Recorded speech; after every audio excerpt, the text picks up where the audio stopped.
أسعد الله أوقاتكم بكل الخير والمودة. أهلا وسهلا بكم.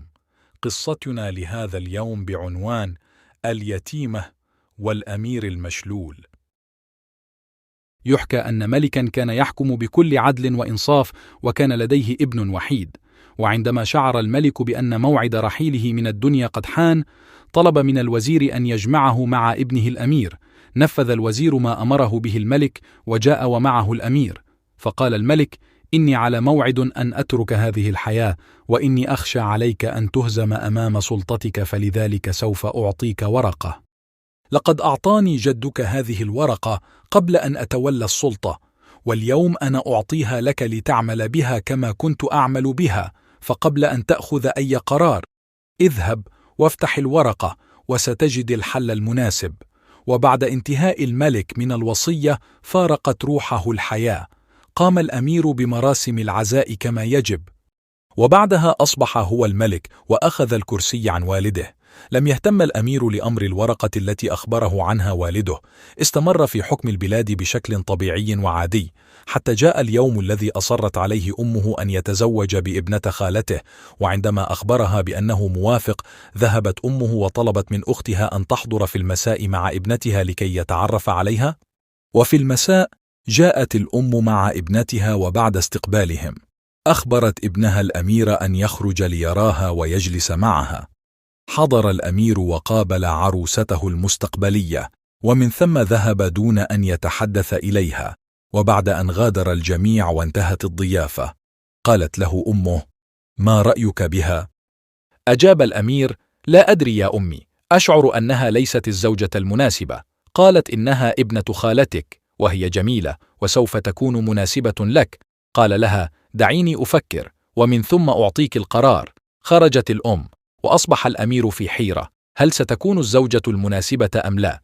فتذكر الورقة، فتح الصندوق وأخرج الورقة.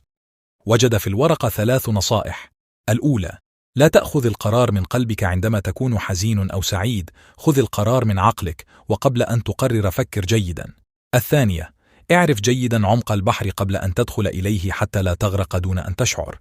الثالثة: لا تأخذ القرار من امرأة حتى وإن كانت أمك. تعجب الأمير من النصائح وأخذ يفكر: ما المقصود في ال3 النصائح؟ وبعد تفكير طويل جدا قرر أن يخرج في رحلة قصيرة مع أحد الوزراء إلى البر. وبعد مرور يومين عاد الوزير وهو يحمل الأمير ويصرخ: لقد سقط الأمير من فوق ظهر فرسه، وأصبح مشلولا لا يستطيع الحركة. تعجب الجميع من سماع الخبر. أدخلوا الأمير إلى القصر وقد أصبح معاق لا يتحرك. وبعد أسبوع طلب من أمه أن تكمل مراسيم العرس من ابنة خالته. قالت الأم بحزن: للأسف يا بني، لقد رفضت ابنة خالتك الزواج منك عندما سمعت بأنك أصبحت معاق. حزن الأمير كثيرا، ثم طلب من الوزير أن يخرج إلى أهل المدينة وينادي: من تريد الزواج من الأمير المعاق؟ من تريد الزواج من الأمير المشلول؟ أصبح ينادي كل يوم، ولكن لم يجيبه أحد، والكل يتحدث ويقول: من يقبل أن يزوج ابنته لرجل لا يستطيع أن يتحرك حتى وإن كان ملكا؟ وفي اليوم التالي قال الوزير: مولاي الأمير، هناك امرأة كبيرة في السن تريد أن تقابل سعادتك. سمح لها الأمير ودخلت. قال لها: ماذا تريدين؟ أجابت: مولاي، أنا سوف أزوجك من ابنة زوجي المتوفي.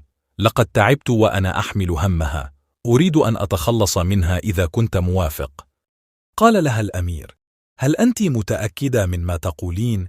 هل ستضحي بابنة زوجك لتعيش معي بقية عمرها في عجز وحزن وأسف وحياة مرة؟ قالت: هي أصلا عايشة عندي كخادمة، وهي مسكينة لا ترفض أي طلب، ولن يهمها حتى وإن عاشت بقية عمرها في خدمتك. قال الأمير: أفهم من كلامك أنك تريدين أن تبيعيها لا أن تزوجيها، ولكن هل عندك بنات غيرها؟ قالت: نعم، عندي 3 بنات. قال: لماذا لا تضحي بإحداهن؟ لماذا اخترت أن تبيعي ابنة زوجك؟ قالت: يا مولاي، لا أريد أن أهدم حياة بناتي، لا أريد لابنتي أن تعيش في تعاسة.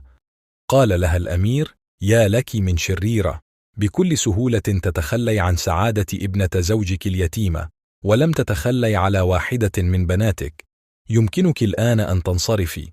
ثم طلب من الوزير أن يراقب كل حركة تحدث في منزل العجوز الوقحة. انصرف الوزير وذهب لينفذ ما أمره الأمير. فظل يراقبها حتى دخلت منزلها. اقترب الوزير من نافذة البيت وأصبح يتنصت على حديثهم. قالت العجوز فور دخولها المنزل: أين الفتاة الشقية؟ لقد رفض الأمير الزواج منها رغم حاجته إلى أي فتاة توافق على الزواج منه، ورغم هذا قال يريد إحدى بناتي. صرخت البنات الثلاث: لا، لا يا أمي، هل وافقت على أحدنا؟ قالت: أكيد لن أوافق، فهل أسمح أن أضيع جمال بناتي وحياتهن مع رجل عاجز لا يستطيع أن يقضي حاجته بمفرده؟ أكيد لن أقبل، وكل ما كنت أريده هو التخلص من هذه الفتاة الحقيرة وأخذ المال، ولكن لم يحالفني الحظ. سحقا لها، أين هي؟ وبعد دقيقة ظهرت الفتاة المسكينة. قالت العجوز: أين كنت؟ قالت: لقد كنت أنظف المطبخ. ماذا هناك يا خالتي؟ قالت العجوز: الظاهر أني لن أستطيع التخلص منك.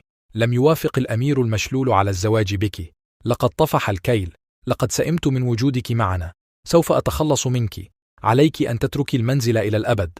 بكت الفتاة اليتيمة وقالت: إلى أين سأذهب؟ أرجوك يا خالتي، لا تخرجيني من البيت. أنا لا أعرف أحد. لا يوجد أحد أذهب إليه. لا تتركيني، سوف أخدمك وأخدم بناتك، وتكفيني وجبة واحدة في اليوم. لا تتركيني. قالت العجوز: ستمكثين الليل هنا، وفي الصباح ستخرجين. لا أريد أي مناقشة. انتهى الكلام. سمع الوزير كل ما حدث وعاد إلى الأمير. أخبر الأمير بكل شيء. شعر الأمير بالغضب وقال: أيظلم بشرا في مملكتي؟ لن أقبل بهذا. احضرهن إلى هنا. ذهب الوزير وأحضر العجوز والفتاة اليتيمة، وعندما رأى الفتاة اندهش من جمالها وبراءتها، فقال الأمير: أنا موافق على الزواج من ابنة زوجك، ولكن بشرط. قالت: ما هو الشرط يا مولاي؟ قال: سيكون ثمن المهر لها هي فقط، ولن أعطيك أي مال في المقابل. انزعجت من شرط الأمير، ولكن لا يوجد خيار آخر. قالت في نفسها: المهم إنها تتزوج وأتخلص منها، وعندما تصبح زوجة الأمير لن تتخلى عنا. هي مسكينة وقلبها طيب، سوف آخذ كل ما أريده منها بكل سهولة. وافقت العجوز، ثم سأل الفتاة: هل أنت موافقة على الزواج بي دون أن يجبرك أحد؟ وهل أنت موافقة أن تعيشي معي في عجزي وتصبحين زوجة خادمة؟ قالت بكل خجل وحياء: نحن السيدات خلقنا من أجل خدمة أهل بيوتنا، ونكون بجانب أزواجنا تحت كل الظروف. اندهش الأمير من طريقة كلامها وأسلوب حديثها، وأمر بتجهيز العرس في أقرب وقت. أسرع الكل في التحضيرات، وتم تجهيز الحفلة، وبادر الناس في الحضور لتناول الوليمة. وكان الكل يتهامس من تلك الغبية التي وافقت أن تبيع سعادتها مع رجل لا يستطيع أن يحرك ذراعيه. حقا إنها سوف تعاني وتندم. وبعد دقائق حضرت العروسة وجلست على المنصة تنتظر الأمير. كان الكل ينتظره يأتي محمولا على الكرسي. وبعد مدة قصيرة دخل الأمير وهو فوق الحصان بكامل قوته مثل الفارس.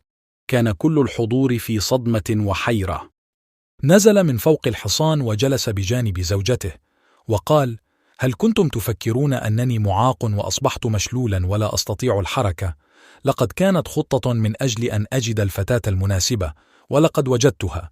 كنت أريد أن أرى من سوف تبيع سعادتها من أجلي، وكنت أبحث عن من ستكون بجانبي في تعثري وفي صحتي وفي ضعفي وفي قوتي. لا يهمني المكانة ولا السلطة ولا يهمني المقام. كل الذي يهمني هو الوفاء والإخلاص والاحترام والأخلاق. انصدمت المرأة العجوز. يا ويلي، لقد كانت خطة. كم كنت غبية، كيف لم تخطر في بالي؟ يا لحظك أيتها الغبية الحقيرة، لقد أصبحت أميرة، وأنا من أهديتك للأمير بنفسي. عاشت الفتاة اليتيمة مع الأمير بكل فخر وسعادة. لقد أخذت مكانها المناسب بسبب براءتها وحسن نيتها. انتهت القصة. تحياتي للجميع.